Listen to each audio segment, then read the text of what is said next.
ci turam ak santam jiital ci nuyoo bi suñu ndijaay Mamadou Bal di président bu les chefs de village fii ci commune de Pire di nuyu monsieur le maire Moustapha Sylla de Thilmakha ñëw na fi léegi di nuyu premier adjoint Abdou Aziz Ba conseil municipal bi yëpp di nuyu sama sœur Diarra sax ma koy nuyu ndax moom lay mujjee mooy suñu présidente la Lionne du Kayor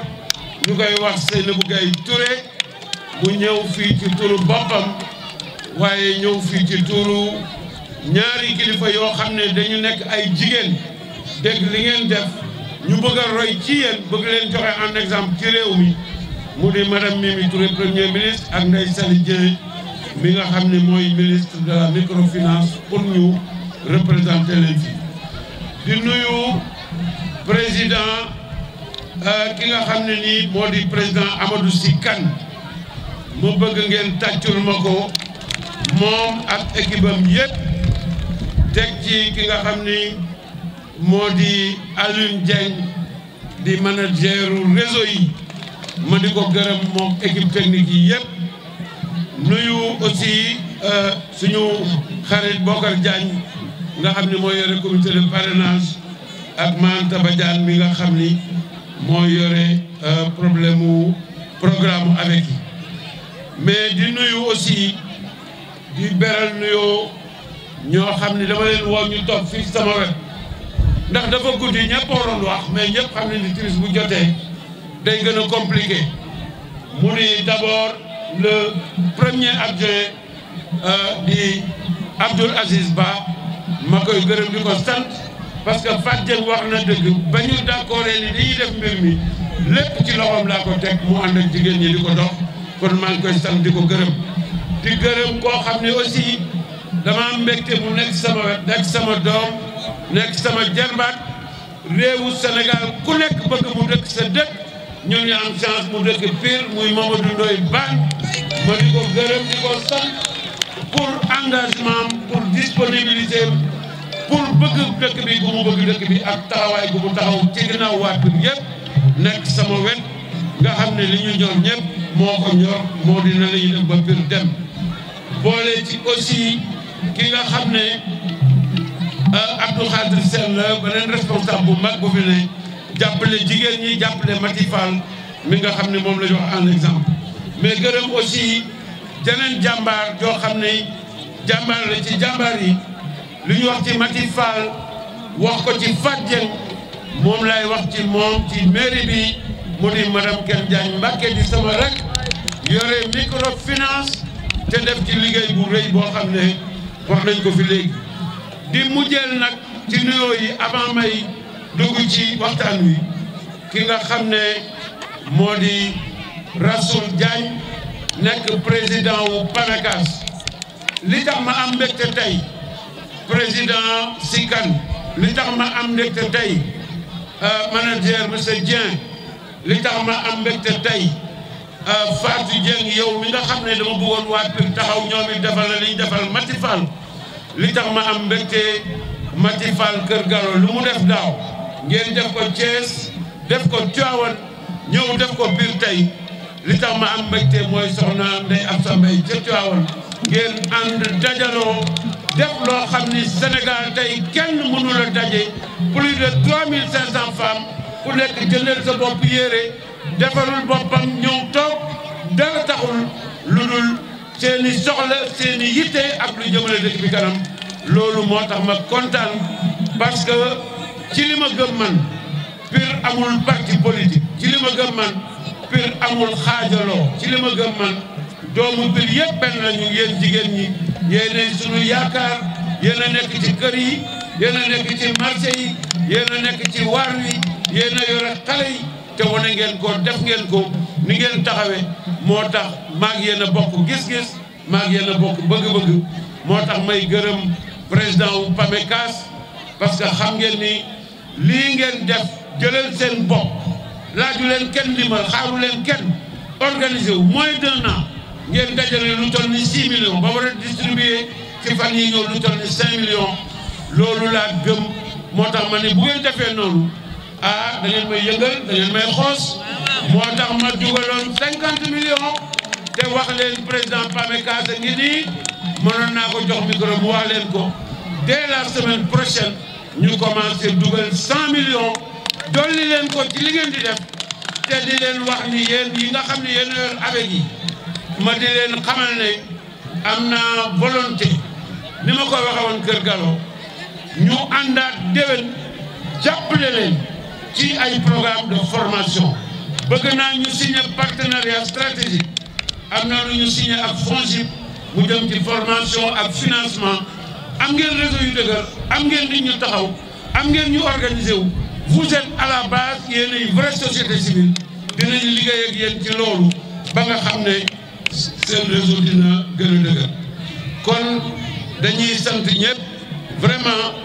nekk fi di lim day compliqué mais na ngeen jàpp ne lu ñu waxoon lu ñu nar la lu ñu waxoon lu ñu gëm la lu ñu waxoon lu mën a nekk la lu ñu waxoon luy defu la moo tax ñu dollu foofu ah leneen li nga xam ne war naa ko dolli mooy gërëm Seynabou Gueye Touré bëgg ngeen tàccuwaat ko di ko yóbbante nag ne ko président si kan ak manager Dieng ak sama jigéen yu baax yi ma lim jéegi muy Fat Dieng Mati Fall Ndeye Absa Mbaye ak Penda Dieye ak technicien yëpp ak Khalifa ak Cheikh Sow ñooñu dama leen a jëlale parce que li ngeen wax ci ñoom mënatuma wax leen ci ñoom ngeen ñu yóbbante la ñoom ak soxna kenn mii ak ñu nekk ci conseil municipal ak jigéen ñi biir yëpp ak fu ñu mën a bokk nga waxal ñu ministre Ndeye Saly Dieng waxal ñu Mimi Touré envoyé spécial du président de la République waxal ñu premier ministre Boun Abdallah Dionne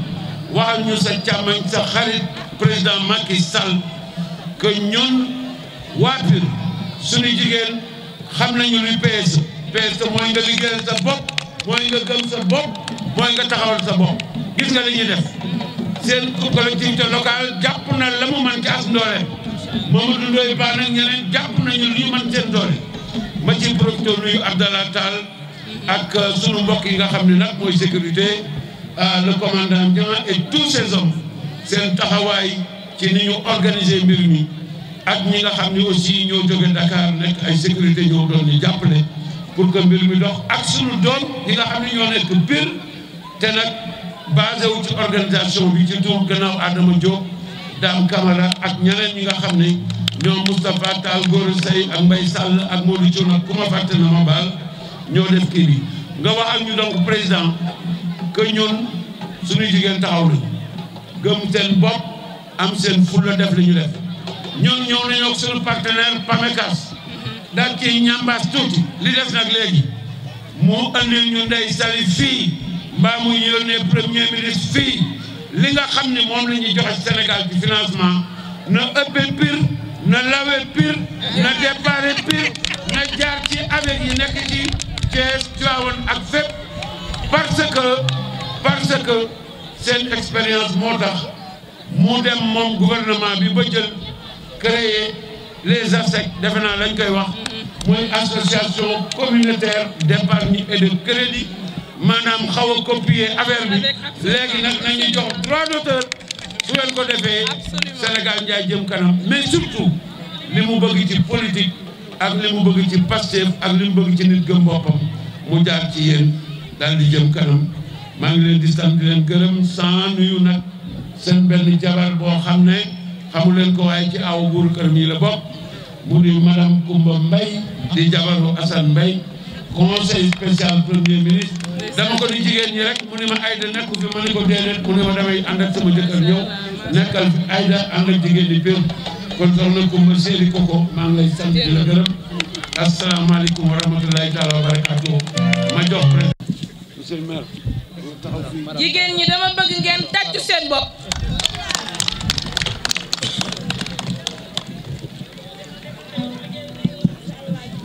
monsieur le maire de Pire l'infatigable l'engagé l'homme de conviction mon frère Serigne Mboup. Son premier adjoint Abdou Aziz Ba est non moins deuxième vice-président du conseil départemental de Tivaouane. Monsieur le président de la fédération Kadior Diankhène, mesdames les présidentes de réseaux d'associations villageoises et communautaires, mesdames les points focaux, monsieur Mamadou Ndoye Ban, monsieur et madame, mesdames et messieurs les membres du conseil municipal, mesdames et messieurs les chefs religieux et coutumiers, messieurs les responsables politiques, j'ai entendu parler de monsieur Kane Sikan, je crois, qui est le président, et j'ai entendu parler de monsieur Dieng, qui est le manager, si je ne me trompe. J'ai aussi à côté de moi monsieur Rassoul Diagne, qui est le président du conseil d'administration de PAMECAS, et non moins premier secrétaire élu du conseil départemental de Tivaouane. maa ngi nuyu aussi sama sœur Adjaye Ken Diagne di membre du conseil départemental, ak Mati Fall, femme de développement, mu def liggéey bu rëy bi ñun ñëpp ñu am ci mbégte parce que jigéen jóg jàppale jigéen dafa am slogan bu ñu yëkkati ci département Tivaouane bi te loolu duñu jóg ci di ko wéyal. am naa mbégte lool tey bi ma ñëwee tey fii sànq dama wax Mimi Touré ma ne ko namm ca yebu ca ku ma ca ba ma jël voilà parce que Mimi Touré daf ma woo ku ne xam na ni mooy envoyé spécial du président de la République doonoon fi premier ministre barki démb ci secrétariat exécutif national président jox ko mobilisation au niveau national mu copté ma ci ni ma spontanément quand le président m'a désigné je t'ai copté. wa rahmatulahi taala wa barakaatoo waaw xam naa ne moom daal yaakaar naa ne tey est-ce que dinaa mën a wax ndax Cheikh kontaan rek laa def sama rangoon sax mu ngi bëgg a sotteeku man sant gërëm rek laay def léegi leeral tuuti rek waaye balaa may egg ci loolu rek Cheikh dinaa wax ni tey jii wax dëgg yàlla man sama xol sedd na kontaan naa lool sant naa nit ñi lool wante nag balaa may dugg ci sant boobu gërëm ki nga xamante ni moom laay jëkkee mooy monsieur le maire de Pire di Serigne Mboup. Serigne Mboup lii bu ñu ko defee tey jii ubbiwuñu suñu kees laaluñu suñu solidarité yàlla ak monsieur le maire Serigne Mboup la mu boole ñoom ak Abdou Ba ànd ak ñun ci activité bi ñu boole ñoom Adama Diop lépp lu ñuy sees ak base Adama la bala maa jël sama kàddu dinaa wax loolu tey ngeen xam loolu. mbooloo mi li ma ciy wax du bëri tey fii ñu taxaw tey jii bu ñu tuddee avec defe naa ni wax nañu fédération Kadior Diankhène lu ma ci sori ndax ñu fi jëkk wax nañ ci lu am solo ñoo fi ñëw taxawalal ñu avec li nga xamante ne mooy association yi fi nekk tey jii ñun association takkul liggéey mooy association président taxawal na sànq ni Amadou Fall tey ñaari réseau taxaw na ci benn réseau bi mooy takku liggéey bu nekk Kër Galla beneen bi def mooy réseau Saña Xóor bi taxaw fii Pire président bi moo wàcc léegi di Fatou Dieng soo demee tund Mexe Mbaa Mbeng nekk foofu président association bi am na fa benn réseau bu fa taxaw ñu koy wax tund Mexe Ngoy Caw mooy président bi nga dem commune Serif Lo am na benn réseau bu fa taxaw ñu koy wax ànd liggéey président bi mooy benn jéey seen délégation ngi fi ñi nga xamante ne nag ñooy réseau avec yi nga xam ne nekk nañu biir Thiès taxaw nañu fii tey ñu ngi ci biir base bi fukki président de réseau yi jógee Thiès ñoo ngi fii parce que association fédération Kadior Diankhène fukki association ak ñaar ñoo ci nekk kon ñun bu ñu jëlee ñetti réseau yi département Tivaouane li ci def mi ngi biir Thiès ak Fandène président bi yëpp ñoo ngi ci biir base bi dafa guddi na kon ma lim ñëpp nuyu naa ñëpp gërëm naa ñëpp dinaa nag beral nuyoo spécial waa réseau Tivaouane Ndeye Absa Mbaye nekk présidente ba ndax nag lii mu ñu lebal ñun xamuñu fan lañ koy faye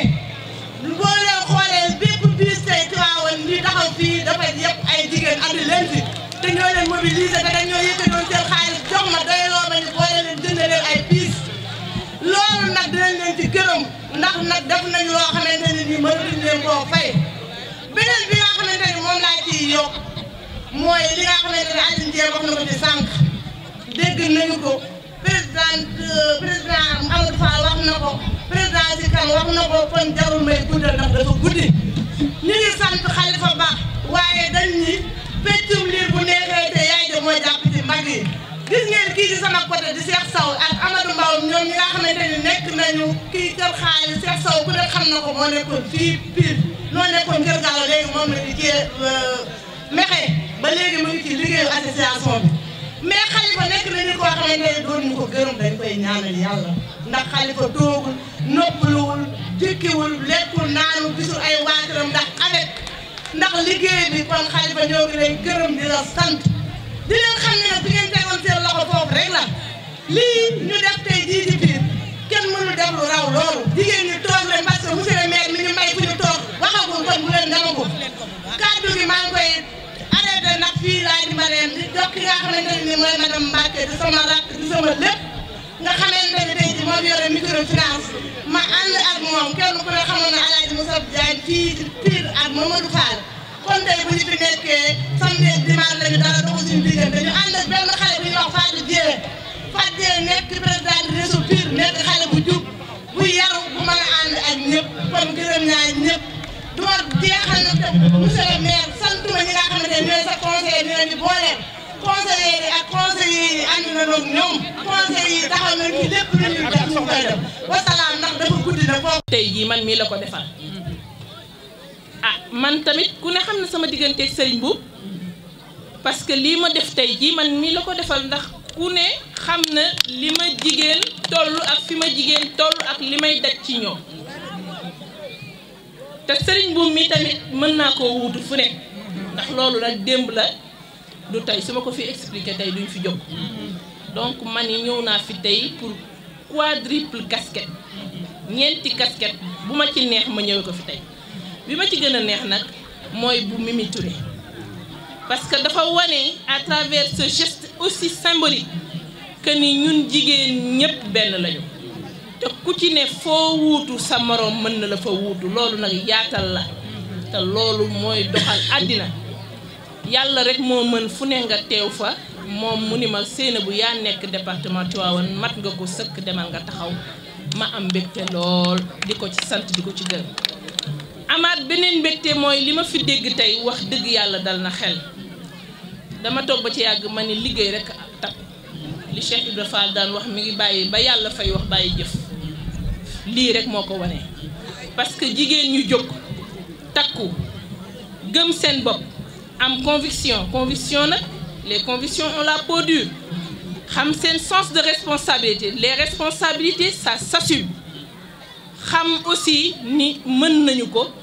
ñu am góor gu leen gunge jàppale leen ba ñu takku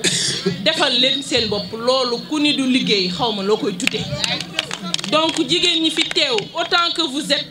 d'où vous venez ku ci ne fa nga bokk ak la nga ca jël muy benn xànc def ko ci association bi ba mu taxaw indi lu rafet lii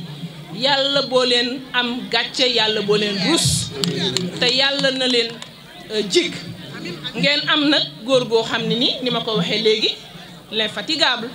parce que ku xam monsieur le maire Serigne Boub xam solo bu mu jox jigéen lii du il n'en est pas à son premier essai parce que je me souviens il y a quelques années même pas 2 ans un peu moins amoon na initiative bu salutaire bu mu defoon au niveau de la PAMECAS pour jigéen ñi mën a taxawal seen bopp tey jii mu dëggalaat ko ci bii ak façon bii nag man daf ma neex parce que bu ma déggee responsable yi ni ñu waxee dafa jël lu ñuy wax l'inclusion sociale commencé ko ci xale ku taxawal xale taxawal nga waajuram mais taxawal nga sa avenir u réew dis-moi quelle jeunesse tu as je te dirai quel pays tu seras loolu nag ak li ñu fi développé ci ay contenu ak ay solo ak méthode bi parce que dañu nekk ci jamono boo xam ni booy def baax na mais na nga ko def avec méthode et organisation ndax mu jul ay résultats yu neex a gis méthode bi ak taxawaay bi wax dëgg yàlla daal avec daal vraiment avec daal am na solo man nag yàlla dogal na avec mois de juillet bi passé ubbi naa ci 30 caisses ndax rek xam ni jigéen ñi danoo mérité dimbali te xaw ma woon solo bi mu ëmb yëpp tey jii li ma jàng fii ci avec tax na lu ma ci defoon tey jii dinaa ko gën a démultiplier di leen wax ni noonu la yoon waa ngi nii li lay maye nit jën fu mu toll jàngal ko nu muy nappee c'est un concept reconnu par les Nations Unies parce que ren ku dégg thème journée internationale de la femme da nga di autonomisation des femmes et des filles en milieu rural loolu la ñu wax man dem naa foofu aux Nations Unies def fa benn panel bu am solo ci affaire yooyu monsieur Serigne Mboup sunu frère taxawal lu mel nii ñu koy ñaanal lu mu mën ren yàlla na mën déwén téeméeram yéen jigéen ñi Pire yoon waa ngoog man yombalal ngeen ma liggéey bi maa ngi leen di sant di gërëmaat Adja Ken Diagne Adja Mati Fall ak sama sœur Fat Dieng ci seen taxawaay di leen ñaanal yàlla di leen wax yàlla na affaire bi gën a law wasalaam fédération Kajoor Jànqeen wax naa ko di leen gërëm ci seen liggéey bu rafet bi ngeen taxawal di sant ñëpp di gërëm Pape Modou Gueye le communicateur traditionnel départemental de Tivaouane ak Abdallah Tall seen naa fi aussi le premier vice-président de notre conseil départemental monsieur Aline Fall ak le maire de Niakhène sama frère Moustapha Sylla maa ngi sant ñëpp di gërëm ñëpp di leen wax vive le maire de Pire vive l'association Kajoor Jànqeen vive les femmes de Pire vive le département de Tivaouane je vous remercie. ñu kontaan nañu waaye maa leen gën a kontaan xam leen ni fu mu leen egg na ma fu ko raw ndax lii dafa neex woote jigéen ñi Pire kenn desul sant ak gërëm rek laa leen di def maa ngi sant ñëpp di leen gërëm kon salaamaaleykum mbooloo mi Madame la présidente du conseil départemental de Tivaouane, Monsieur le maire de la commune de Pire, avec ce premier adjoint Abdoul Aziz Ba, ak ñi nga xamante ni mooy suñu ay invité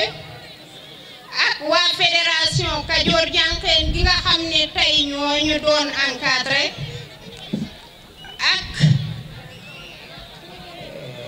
délégation yi fi ñëw ñépp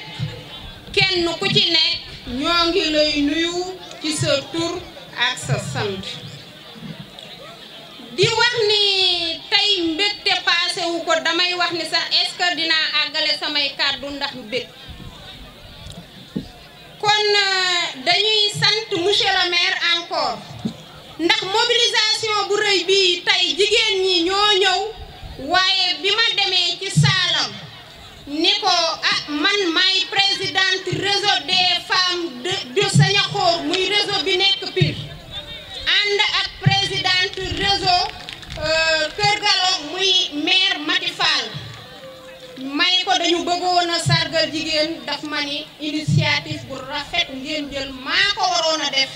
kon bu ngeen amee initiative bi xam leen ni lépp lu cay dem ci wàllu mobilisation ba gàddu naa leen ko kon monsieur le maire loolu daf ñoo ñi la ciy sant di la ci gërëm ndax yamoo foofu ak jigéen ñi xam nañ ni bu ñu bàyyi woon sax danga ñuy woo sargal ndax fii nga dem andil ñu deuxième centre bi nga xam ne mooy centre de dépistage du cancer du col de l'utérus Pire moo fii ñaareelu centre ak valeur 30 millions di leen xamal ni jigéeni Pire ñi ngi yëngu ci wàllu avec fi mu nekk nii ñun suñu réseau ñi ngi ci plus de 6 millions yoo xam ne suñuy fonds propre la réseau Sañaxoor bu Pire ñoo ko moom ak li nga xamante ni réseau bu Kër Galo ñoom it moomal nañ ko seen bopp li nga xam ne mooy wàllu xar yi ñuy wax ñun ñooy financer suñu bopp suñuy avec ak suñuy fonds propre di leen jëndal ay xar di leen jox bu amee juróom-benni weer ñu delloo ñu suñu xaalis yar seeni xar ndax ëllëg ñu am ci dara. te teewul si avec bu ci cycle mat bu amee 48 jours ci suñ 35 avec yi nekk au niveau de Pire dinañ ko toj kenn ku nekk am la nga ca moom waaye it buñ ne autonomisation de la femme dañuy wax lu durable loolu moo tax réseau bi taxaw ngir gunge avec yi muy loo xam ni la fa nekk avec yee ko moom waaye xaalis booba dafay des di gunge avec yi kon duma jeexal te gërëmuma jigéeni Pire yi ni ma ko waxe woon ndax dañoo jël sama modeste personne bi ñu accordeel ko importance bu rëy kon jigéeni Pire benn avec bu nekk présidente ba ca numéro 30 ba maa ngi lay sant maa ngi lay gërëm di leen wax ni maa ngi santit seen borom kër yi ngeen bàyyi ca kër ga ndax dama leen di woo réunion mairie ba minuit kenn ku nekk dangay ñëw dooni guddi na dooni naaj na kon sant naa leen gërëm naa leen Mati Fall dinaa la sant ndax suñu awee ki xàll yoon wi mooy yow yaa njëkk a taxawal réseau di ñu wan ni Pire il faut mu taxawal réseau ñu taxawal ko macha allah bu jaar ci say tànk ñi ngi ciy sant ñi ngi ciy gërëm may gërëm présidente réseau yi nga xamante ni ñoo toog nii te bokk ci fédération Kajoor Jànqeen kenn ku nekk maa ngi lay nuyu di leen wax ni kontaan nañu ci ñëw bi ngeen ñu ñëwal Pire fekk si ñu ndax woote ñu wuy si la dafa neex waaye damay wax mention spéciale au réseau de Tivaouane ak seen présidente madame ak Aïssatou Mbaye ñi ngi lay sant di la gërëm ndax activité bi danga ko ànd ak ñun gunge ñu ci kon sant nañ la gërëm nañ la maa ngi sant ñëpp di gërëm ñëpp di gërëmaan nag suñu adjoint au maire ndax itamit bi ñu ñëwee ci activité bi muy du ni guddi na du ni naaj na fu ne dinañ ko fa sëkkatal lu ne dinañ ko ko defloo waaye Abdou Ba nangu loolu lépp du ni leen ba mujj keroog Dakar dañ maire Mati Fall dani ma Abdou Ba dina la lakk kon sant nañ la gërëm nañ la jërë ngeen jëf Mbaye Ba duñu la gërëm yow moo tax ñu mujj la dañ lay bàyyeeg yàlla ndax lépp yow Mbaye du ni guddi na Mbaye du ni naaj na foo ko woowee Mbaye fekk si la te soxorul ci xam-xamam iñaanul. ñi ngi leen ciy gërëm di leen sant 12 association bu ci nekk am na nombre avec boo xamante ni moo fa nekk jigéen ñi di ci yëngatu. il est vrai que xëy na tey avec la ñuy wax ci association yi mais la fédération Kajoor Jànqeen seen yëngatu dëgg-dëgg mooy xale moo ko tax a jóg. l'enfant c'est notre raison d'être lépp lu ñuy def suñuy activité suba ba ngoon pour lu jëmale xale yi kanam moo tax. avec yi bi ñu ko créé dañ koo créé pour mën a augmenter le pouvoir d'achat des femmes pour loolu mën a répercuter wu ci dundu xale bi loolu moo tax ñuy jàppale jigéen ñi ci côté boobu wax dëgg daañu ci gërëm monsieur le maire Serigne Boub parce que vraiment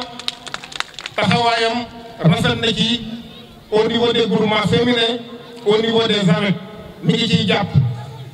lépp loo xamante ni yittewoo nañ ko suba ngoon mi ngi koy saytuwoo pour seet noonu nu ci mën a jàppalee ñu ngi ko ciy gërëm di ko ci sant di gërëm aussi son staff di gërëm Serigne Abdou Ba aussi wax dëgg yàlla li mu man yëpp mi ngi ko ciy def kon association Takku Liggéey am nañu plus de 35 avec au niveau de Kargalo Mati Fall jiite ko ñu am au niveau de Tivaouane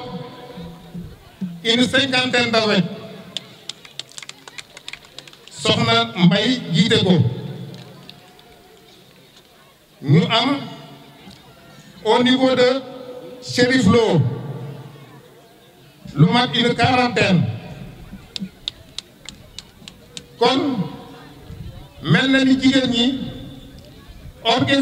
organisation boo xamante ni bii comme ñoom niñ ciy jàppee ñi ngi am yaakaar ci ñoom que ni ëllëg dina mën a répercuté wu feeñ ci xale yi ndax comme ni ma leen ko waxee léegi rek xale yi moom mooy suñu xëy mooy suñu gont lu tax parce que dañu ni xale jeunesse espoir du monde l'enfant c'est l'avenir ëllëg boo ko seetee fi mu nekk fii 100 ans man ngeen ñi nekk ci àddina bi kenn du fi nekk te àddina bi xëy na li fi newoon ci sax dina doublé mais ñi ko war a yore ëllëg muy xale yi bu ñu leen defarul dimbali leen jàppale leen forger leen kon daañu dem ci àddina boo xam ne bii ëllëg day nekk sans issue kon ki nga xam ne ëllëg moo la war a yore moo war a yore li ñu fiy bàyyi kooku war nañ koo tàggat boo xamante ni bii dina xam fi muy teg tànkam kon sans plus tarder wax ji li ñu war a wax bari na mais nag jot gi mayu ko ndax mi ngi guddi te ñu war a jël parole dafa bari kon ñu ngi leen nga xamante fii kàddu gi di leen gërëm di leen sant asalaamaaleykum wa rahmatulahi taala wa barakatuh. daaw dañoo teewe woon lii dañ koo teewe woon fële ca Karkalo ca école ba ce jour là maag monsieur le maire bi ñoo toog ñu waxtaan bu nekkoon loo xam ne lu grandiose mais tey moom dafa jéggi dayoo mais nag c'est pas un hasard parce que monsieur le maire daaw dafa am lu ñu waxtaanoon fi ñu toog bi ñu gisee na jigéen ñi soobu nañ ci benn yoon woo xam ne ñii ku leen jàppale ñu dem mu engagé wu personnellement il s'était engagé daaw monsieur le maire vous rappelez très bien il s'était engagé na jigéen ñi lii ngeen indi daf ko ci ñoom man dinaa ci jàpp te bu ngeen fi ñëwaatee déwén di ngeen xam ne y a une avancée par rapport à ce que vous êtes en train de faire aujourd'hui ça se vérifie monsieur le maire jërëjëf parce que kat cible bi benn la njaboot bi benn la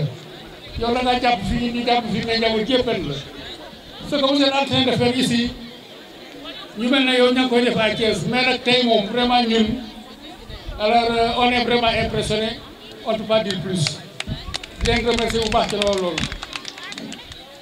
ñun nag fédération Kajoor Jànkeen je crois que dana tout développer parce que le manager l'a déjà dit sunu cœur de métier c'est l'enfant mais xale yi balaa nga mën a jot ci moom il faut nga jaar ci njaboot bi si jigéen loolu moo waral ñun sunu lépp ñu ko axé sur la femme lépp ñu ko axé sur la femme quand on dit que on a mis en place taxawal nañu lu mat juróomi téeméeri avec